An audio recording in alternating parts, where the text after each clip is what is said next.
Christine Quinn, CHRISTINE QUINN, and I am the CEO and president of Win Women in Need. And all the children who are here today are from a Win shelter in Queens. I want to start out first by thanking the Mets and the amazing Mets Foundation for organizing today. But I want to say this is not the first thing the Mets have done for us. They've given us tickets for games. When we had 274, which we still have, asylum-seeking families, 700 asylum-seeking children who have nothing but the clothes on the back, the Mets gave us the winter hats and scarves they had left over at the end of the season, as well as giving us a financial grant. Now, why is this so important? That they've done all of that and they're doing this great shopping event, because right now, tonight in shelter, there are more children than there are seats in the Barclays Arena, just to put this crisis in perspective. And they are 10,000 homeless children from Queens. And last year, during the school year, there were 21,000 children in Queens schools who were believed to be homeless. Now, obviously, we end this crisis by creating and moving these families into affordable housing. But along the way, these children are suffering trauma after trauma after trauma. So to have a wonderful event where they are celebrated, where they're given a gift card, where they're seen to have agency over what they want and they can pick their own gifts, well, it is remarkable for them. And we all know that when shelters are cited, there's often very vicious opposition. But today, the Mets, Target, which has been so good to us, the players, Daniel and Carlos, the GM, Billy, they've sent a message, as have all the volunteers, that they don't hate these children, they are not anti-homeless, that they in fact love these children, and they are pulling for them and their families to succeed. And again, we just really want to thank the Mets and Target for everything they've done today and everything they do for us, and I'm happy to take any questions. How did the relationship between you, the Mets, and Target start up to begin with? How did it start? How did it all start, yes? Well, you know, when you run a not-for-profit, you're a little bit of a beggar, right? And you call around and you say, we need this, we need that, what can you do for us? And some people say no, but Target and the Mets have said yes, yes, and yes. Target is one of our biggest suppliers of volunteers. They send hundreds and hundreds of volunteers into our shelters and to events that we have to help us out. They've really been terrific. And as I said, you know, the Mets, tickets to games, hats and scarves for the asylum-seeking families, today's event, you know, they've really just, a financial grant, they've been great.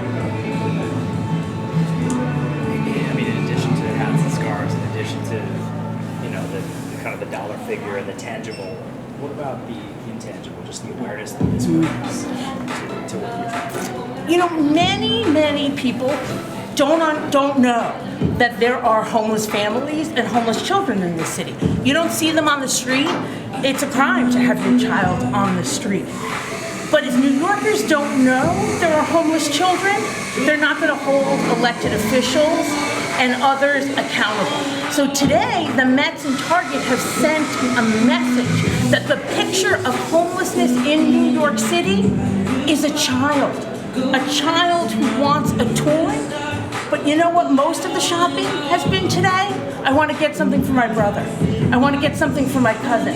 Can we go into pots and pans because mom needs new pots and pans? So at the end of today, children will go home with a card for those folks, and for New Yorkers to know that their homeless children don't focus on themselves. It changes their whole vision of what it means to be homeless, and I hope urges New Yorkers to step forward and be philanthropic. You know, the Mets gave us $50,000. You could give us that, but you could give us $5, and that'll make a difference in the lives of these children. Thank you all. Happy holidays. Thank you. All right. Cool. Okay. Hi, guys. Your presence here was a surprise for us. What did you think of all this? I think it was awesome. You know, to get an opportunity to give back to the community, and you know, it's a special time of year, but yeah, just being able to be a part of this was important. Can you see the tangible impact that you're making as you're going around and kind of sense that? Yeah, the young man that I was shopping with today, when we finished up, he said, this day made him very happy, and I think he's got a birthday in about a week too. But it was really remarkable walking around with him and just kind of asking him questions about what he wanted to get and what he was thinking about, and to kind of see him pick out some things for his nephew, was a really selfless thing to do, and kind of moved me too. So it was awesome. Did you go with the outdoor basketball or the indoor basketball? We split it. As I said, how much do you play indoor versus outdoor? He says I play a little bit more indoor, but we did the split, the dual purpose ball. So yeah, plays on both sides. Yeah. Cool. I'll say. Thank you. Good. Go ahead. Come on, Mike. Come on, Mike. How do you feel about your team after what's happened the last week?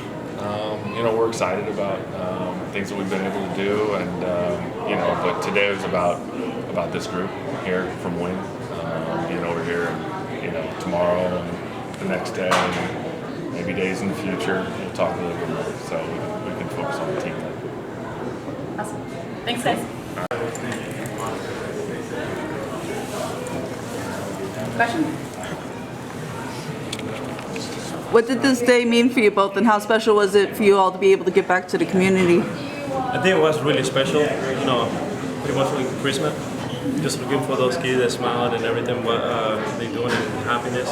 And that's what I like to give back. So just to bring this happiness, that's nice.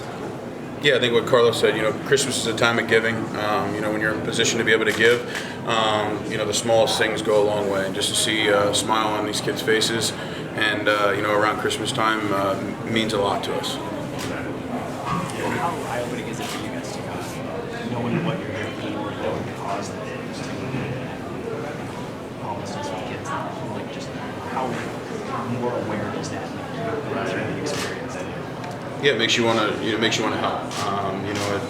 When you realize what people are going through, you want to help. You want to be able to put a smile on their face. And like I said, sometimes it's just the smallest thing. And just to be able to see, when we walk in and people light up, that's really cool, and it makes you want to do it more. I think the more important is the happiness of the kid and of the family too.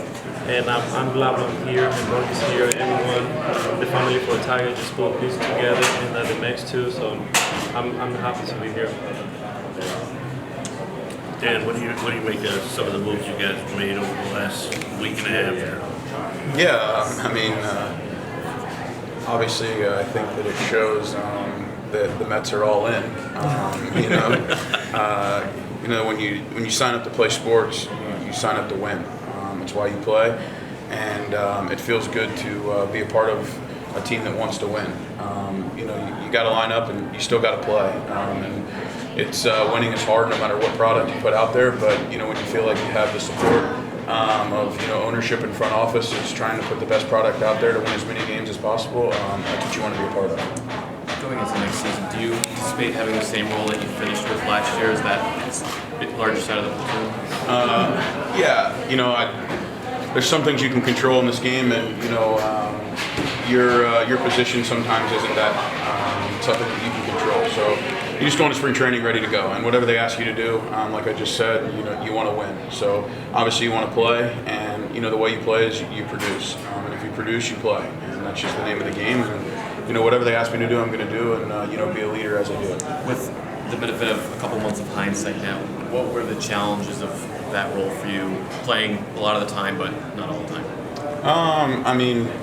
Anytime, sometimes not getting in a rhythm is tough, but I think when someone is up front with you and they tell you what your role is, you can prepare and you can do what you need to do to get ready. But like I said, there's no excuses for not producing, or you have to produce. If you want to play, you produce. If you want to win, you have to produce. So, it was something that I knew coming over that was going to be my role, and I think that the nature of the game is just going in that sense. There's a lot of platooning unless you're, one of those guys like Francisco Lindor, or somebody's getting paid a lot of money, you're going to probably platoon. And just as long as they give me a jersey to play, give me an opportunity, I'm thankful for it. How comfortable did you get in your 2 months you were here last season? It was pretty easy to get comfortable with the clubhouse and the players that we have on this team. I said it from the day that I was here. It's the best clubhouse that I walked into, and I don't think it was really close. You have veterans, that have played for 10, 12, 15 years, and they treat everybody the same, whether you have 1 day in the big leagues or 15 days in the big leagues. That's a winning clubhouse, and it's pretty easy to walk into a place like that. Daniel, do you think the rule changes will have any impact on you? The shift rule changes? We'll see what happens, but I feel like it'll all even out. Just when you think they're over there at a place they weren't, you're probably gonna hit a few balls there and you're gonna get out. Hopefully it does.